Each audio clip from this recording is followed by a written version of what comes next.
Wartime documents show the Japanese government was involved in forcing Korean women to serve as comfort women at Japan's military brothels during World War II. The Japanese army asked that there be one comfort woman for every 70 soldiers, Kyodo News reported, citing the documents collected by the Cabinet Secretariat between April 2017 and March 2019. The documents indicate that the Japanese military played an active role in recruiting women. Kanto Gakuin University professor Hirohumi Hayashi was quoted as saying in the report.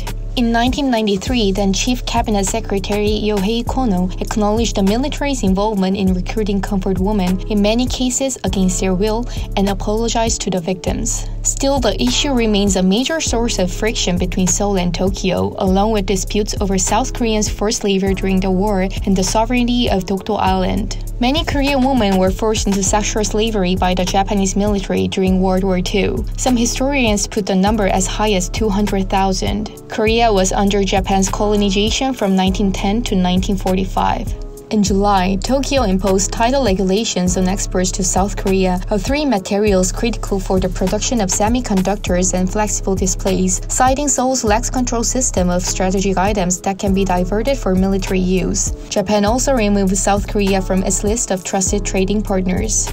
South Korea views the Japanese moves as retaliation against last year's South Korean Supreme Court rulings, ordering Japanese firms to compensate South Korean victims of forced labor during Japan's 1910 to 1945 colonial rule of the Korean Peninsula.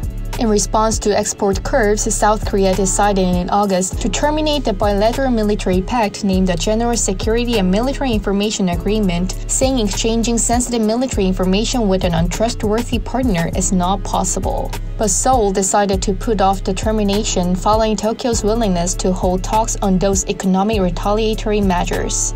Meanwhile, Dokdo, which lies in the East Sea that divides the Korean peninsula and Japan, has long been a thorn in relations between the two countries. South Korea keeps a small police detachment on the islets, effectively controlling them. Still, Japan repeatedly claims sovereignty to the rocky outcroppings. This was Sumi Yu from Korea Now.